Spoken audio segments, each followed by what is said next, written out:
So let's start the afternoon session today. So the first speaker is Professor Tendulkar. He is going to talk about multi-wavelengths and multi-messengers of FRBs. So let's welcome the speaker. Hi. Thank you very much for having me. Thank you very much for inviting me and organizing this conference. I wish I could be there in person, but unfortunately I'm teaching this semester, so I'm not able to travel. So today I'm going to talk about multi-messenger and multi-wavelength follow-up of FRBs, basically the prompt counterparts, and then towards the end I'm going to emphasize the importance of detecting the nearest and brightest FRBs, because those are the ones which are going to allow us to find multi-wavelength counterparts. And I'll talk about two of the missions which we are working on in that aspect. So a lot of this work is done in collaboration with the Chime FRB group, and this is all of them. There's a small but growing contingent at PIFR and NCRA where I am. So we all know about the challenges of understanding FRBs. We have no idea what they are. We know that they are 1 trillion times brighter than trap giant pulses. But what exactly the model is, we don't have much of a clue.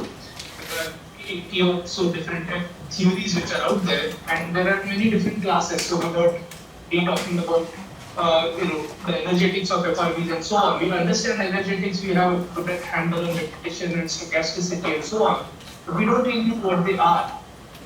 There are a lot of different models. There are mergers and coalescence of compact binary objects. There can be magnetic field reconnections and star quakes on magnetars. You have some more exotic models like cosmic spin gusts or interactions of asteroids or axion nuggets with neutron star magnetic fields and so on.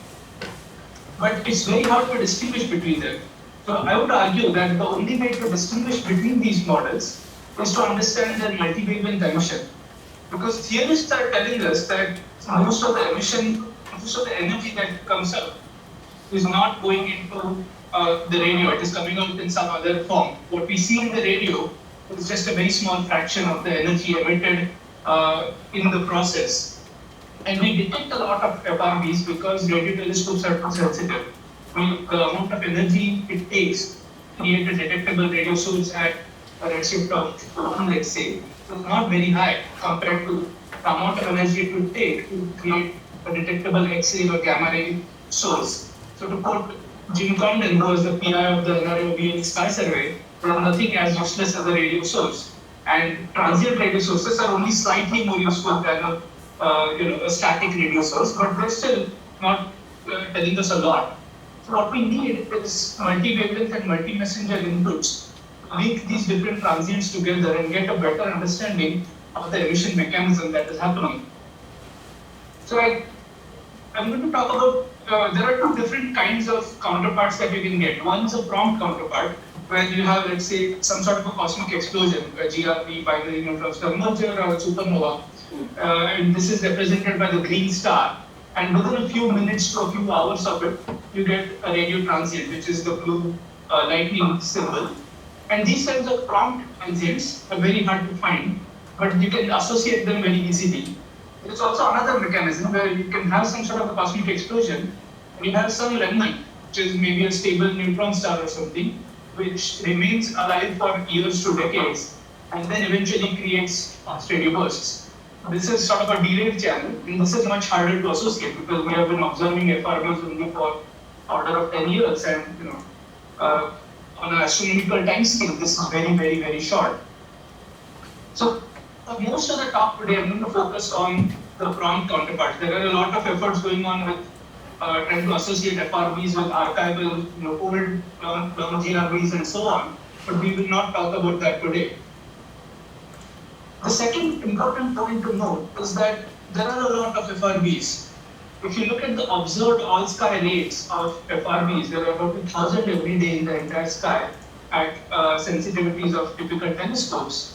At the same kind of number for GRBs is about 1 a day. We detect about 300 gamma ray bursts every day, every year in the entire sky, based on satellites which we have in space.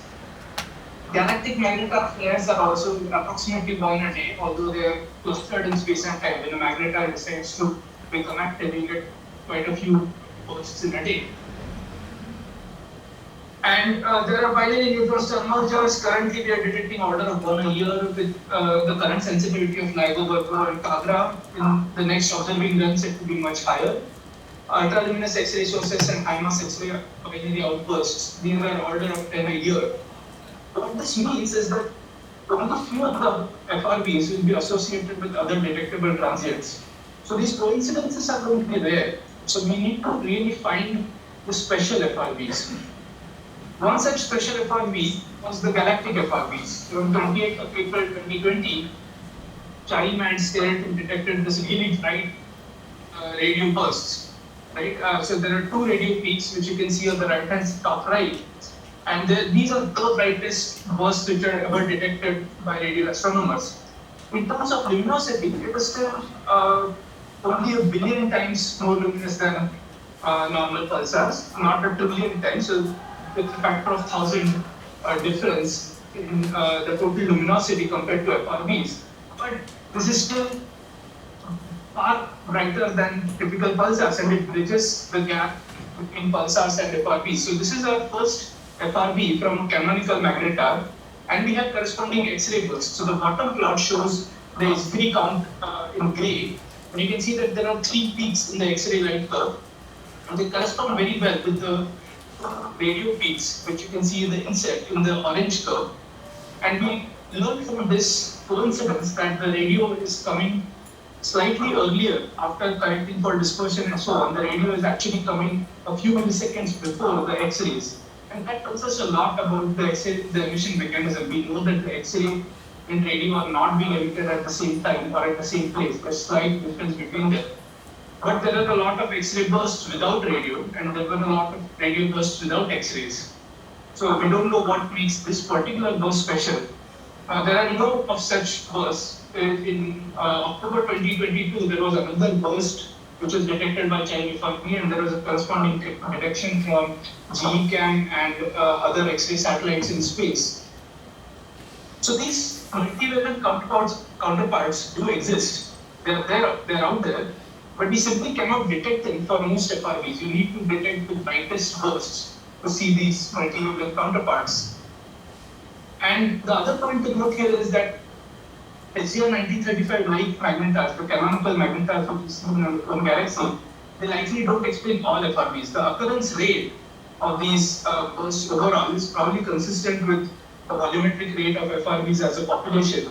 But individual FRBs, repeaters and non-repeaters, we've seen all sorts of behavior and weird activity that SGR 1935 and other magnetars simply have not replicated. Maybe this is because the magnetars that we see in our own galaxy are not a large enough sample. Maybe there are magnetars in other galaxies which are hyperactive or different. We don't know. But the magnetars which we see in our own galaxy don't seem to replicate the behavior of all magnetars.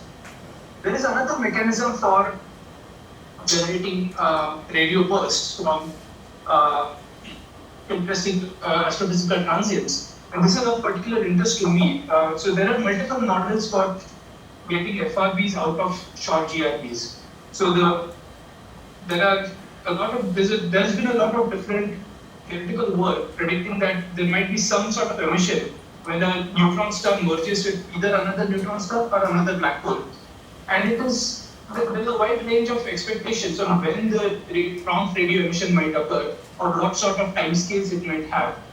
So I'm showing this very interesting figure from Antonia Robinson's paper, where you can see that there is expectations of radio bursts during the inspiral phase or during the actual merger or after the merger. A couple of hundreds of seconds or thousands of seconds after the merger, you might have a hypermassive metastable neutron star and it collapses into a black hole, and that can create a burst. So you notice that before the detection before the discovery of FRBs in 2007-2013, there have been expectations of radio counterparts. Hansen and Lutico pointed out that there are expectations that you'll get radio counterparts on a few second time scale. Shirko and Kusno predicted radio precursors of GRBs and so on. There has been a lot of work on this. But challenge is that there can be a lot of differential beaming, there can be a lot of dirty environments around this merger, which can prevent the joint detection of FRBs and GRBs. But still, we have been trying to look for them. So one of the ways to look for FRBs and GRBs has been to take the all-star monitors such as BAT, GBM, AstroSat, using Telluride Imager, Integral, and so on. And you try to see if there have been any GRB-like bursts or any excess X-ray emission at the moment of the FRB itself. So the plot on the right, the red vertical line shows the time of the FRB itself. You can see that there is no excess X-ray emission at that moment. This gives us tolerance limits of on the order of 10 to the minus 6 or 10 to the minus 7 ergs per square centimeter. And you can improve this slightly by stacking the FRBs. Now this on its own is not very constraining for most FRBs, but if you have a burst like SGR 1935's, the actual detection is very much worth the effort. One can also ask the inverse question: given a GRB, can we find an FRB? And this has been work done by Keith Bannister and Divya Palaniswamy, where they took triggers of GRBs and took a 12-meter class radio telescope, slewed it to the location of the GRB, and tried to search for FRB-like bursts. And in fact, Keith Bannister's paper, they mentioned that they detected two interesting candidates for this. And this has a delay of about a few minutes, up to 10 minutes after the burst, because you can't slew a radio dish very quickly. With electronic beam steering with NWR and LOFAR, you can do a much faster switch. So after the GRB has occurred and your signal has been sent down to the ground, within a few seconds you can steer an electronic beam to that location and to search for an FRB-like emission. But with chime, we can get limits on FRB-like emission from GRBs before and after the GRB has occurred. So this is some work which Alice Curtin, student at McGill, and I have been doing. So what we can do is, we know that GRBs are occurring all across the sky, and we look for GRBs that occur just before or just after they have transited at chime. So remember that chime is a transit telescope. It looks at a very narrow part of the sky, just above, around its meridian. So sometimes the GRB happens before it crosses the meridian, sometimes it happens after it crosses the meridian. And we can get limits on the radio emission from the side lobes themselves. So on the top right is a plot of the upper limits of FRB-like emission from a GRB. The red star shows when the GRB occurred. And you can see that the upper limits are at about few thousand kilojansky for most of the side lobes. And then during the transit of the location of the GRB, upper limits come down to few hundred Jansky. Now this curve, of course, is the inverse of the beam of chime. So this is like the inverse sensitivity function. So during the first era of chime's operation, this is the first catalog, there were 39 well-localized GRBs. Most of them were long GRBs. About 2/3 of GRBs are long GRBs, 1/3 of them are short GRBs. And there were no coincident detections, but now because we have such a large number, we can start stacking all these limits together. And we can put limits on the radio efficiency of short GRBs, 10 to the minus 3 to 10 to the minus 4, the gamma ray energy. So once we have more and more, as we have more and more GRBs, we can start pushing these limits further and further down. So this work obviously continues with searches for GRBs, which happened in the past 3 years after the first catalog run. With repeating FRBs, you obviously can do much better because you can use focused X-ray telescopes to search for X-ray counterparts, and this is something that we have done where we can do simultaneous radio and X-ray observations. And with telescopes like Chandra and XMM, you can actually go to fluence limits of 10 to the minus 10 to 10 to the minus 9 ergs per square centimeter at the distance of FRB 180916, which is R3, the repeater, repeating FRB of about 150 megaparsec. This corresponds to an energy of less than 10 to the 45 ergs, which is much greater than FRB energy itself. But it is at the edge where we can start rolling out magnetar giant flares. So for comparison, SGR 186-20's giant flare in December 2004 was about 10 to the 47 ergs. And SGR, so we can definitely move that kind of energy out right now. But SGR 1935's burst in 2020 was about 10 to the 39 ergs. So that kind of energy would simply not be detectable at 150 megaparsec. So what we need are nearby repeaters, where we can do simultaneous X-ray and radio observations to improve these constraints. The other interesting thing we can look for short GRB and FRB connections are the gravitational waves. If there is a binary neutron star merger, we will get gravitational waves, and if they are nearby enough, then we might be able to detect them. So in collaboration with the LIGO, Virgo and Kagra team, we have searched for binary neutron star merger-like signals in the chime data, in the gravitational wave data, at the time of FRBs detected by chime. So this is the chime FRB catalog 1. And we searched for gravitational wave signals with unmodeled and modeled searches range from 600 seconds before the FRB to 120 seconds after the FRB. And what we can do is we can right now exclude any mergers happening within certain distance. We know that nothing happened within this distance, and that distance is about 150, 180 megaparsec.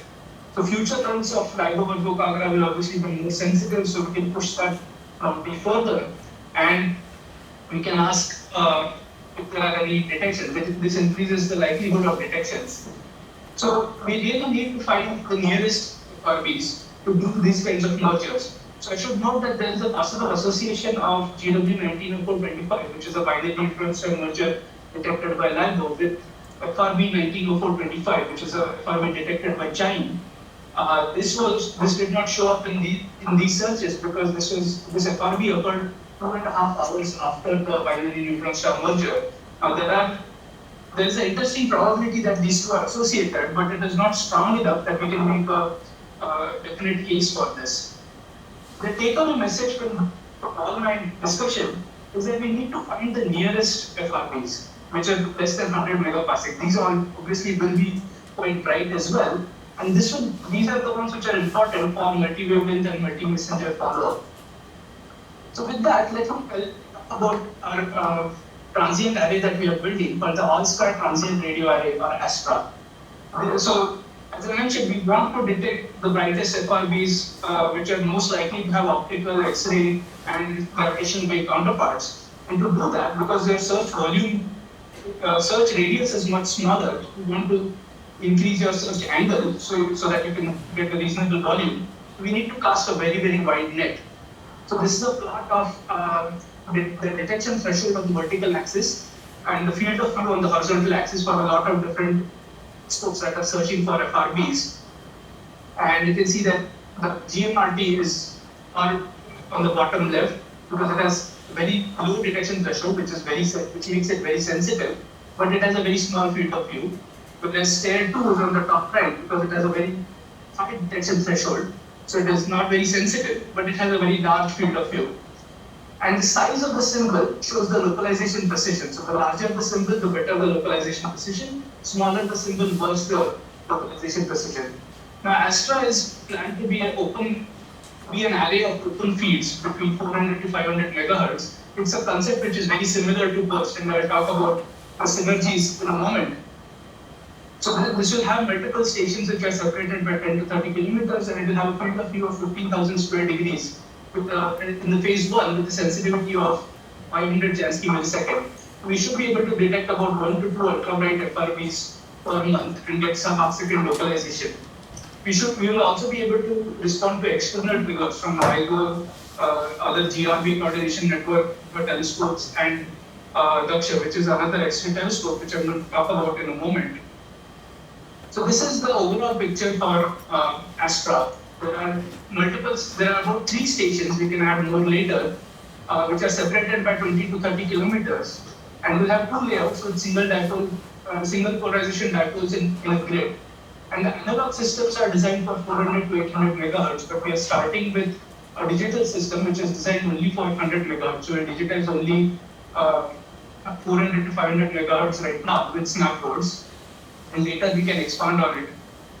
The key part here is that you keep a voltage buffer of 300 seconds, which is available for both external and internal triggers. So if you have a trigger from like over to Nagra or Fermi or Daksha or any other telescope, we can dump that trigger, dump that data, and then beamform on the entire sky for the past 5 minutes. So this 300-second voltage buffer is specifically chosen because of the uncertainty in the binary neutron star prompt emission models. It is a very large buffer to keep voltages, but I think it is scientifically extremely important because we don't know when the emission is going to occur from these binary neutron star mergers. 5 minutes left. And given that these thank you. Given that these mergers are rare, we would like to have a microsecond timescale full polarization view of the sky for the past 5 minutes so that we can trace the last few orbits of the neutron stars as they go in. And in the future, of course, a lot of expansion is possible because these are completely modular systems. We can expand them as required.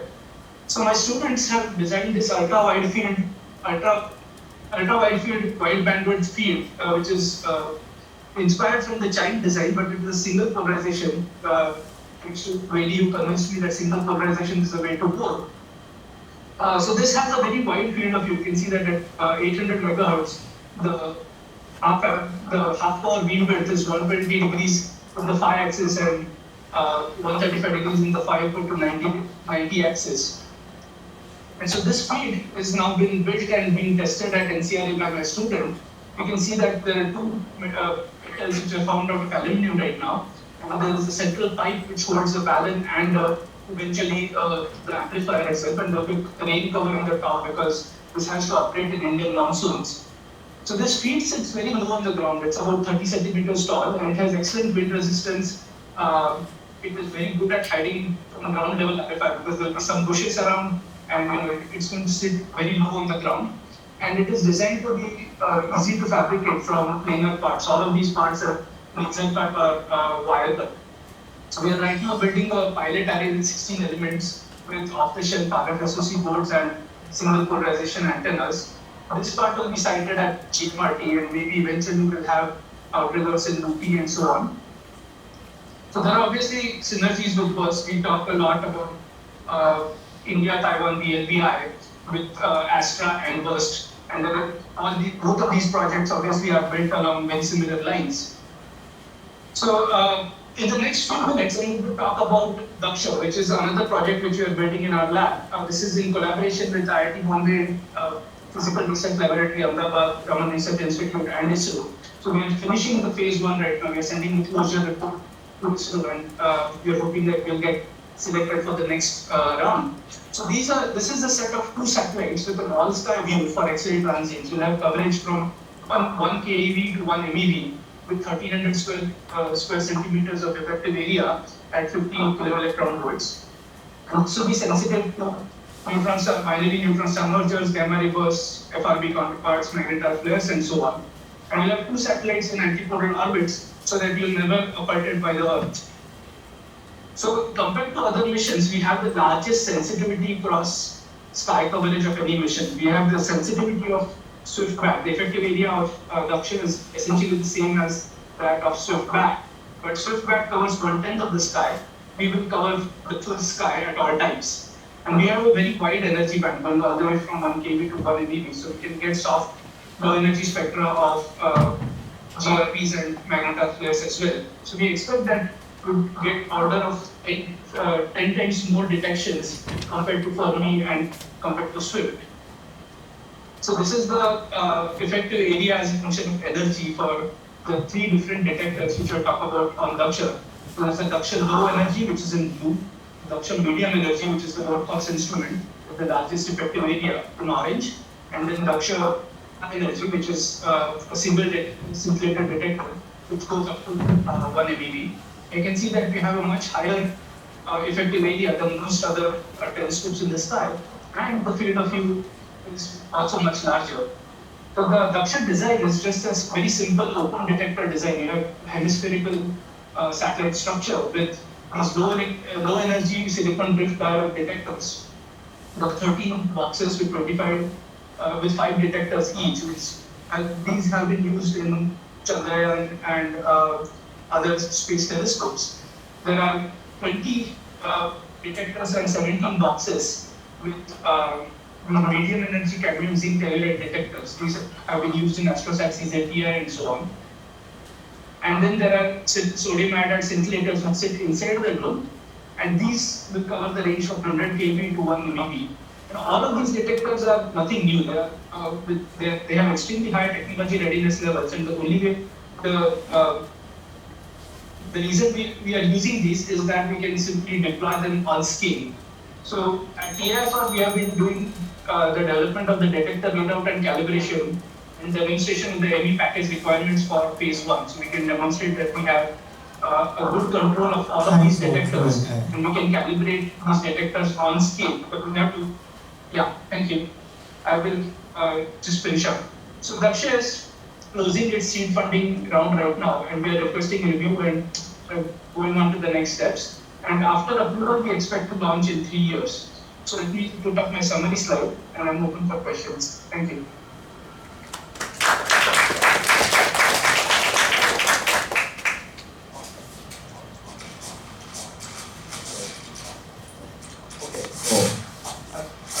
Thank you very much for your talk.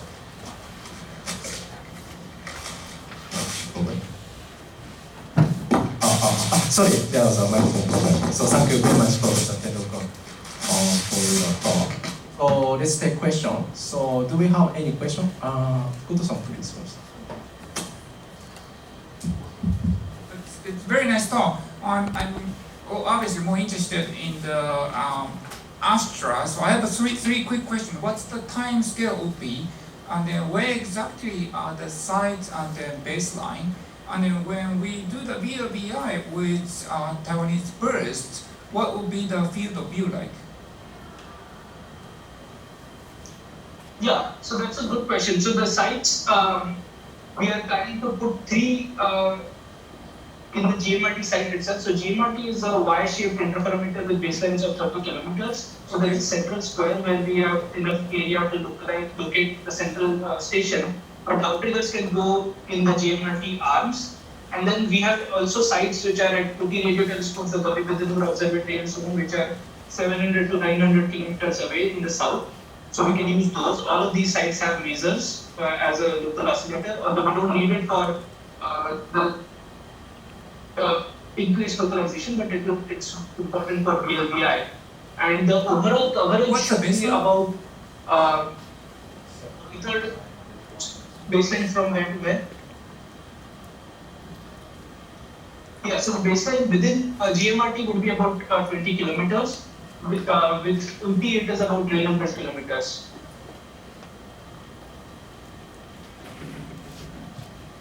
And when you do the VLBI with burst, what would be the field of view? We should have about 1/3 of the field cover. We should have a coverage of 1/3 of the field, so about 5,000 square degrees or so. So it's substantial. Okay. What's the time scale? Yeah, so we are planning to get into. Sorry, there was. Sorry, what's the time scale? Or something. The time scale, we are planning to build a pilot array within the next 6 months. And then we are planning to get to a 256-ish element array within the next 2 years. Very nice, very nice. Thank you. Okay, so we can take one more question. Yeah. We have an online question by Susumu Inoue. Can I go ahead? Sure. Yeah, so I may have simply missed, but for this Daksha instrument, what is the localization accuracy? Yeah, I didn't talk about the localization accuracy. So on a single telescope itself, we'll get order of 10 degrees. It's because these are open detectors. But we have some plans of some aperture masking on the some sort of shadow masking on the lower energy detectors, which can give us better localization. And within the detectors, within the satellites, we will be able to get to some degree precision. I see. Okay. Thank you very much. Okay, so thank you very much. I think it's time to move on next topic. Thank you very much, Shriharsh. So let's thank speaker again. Thank you very much.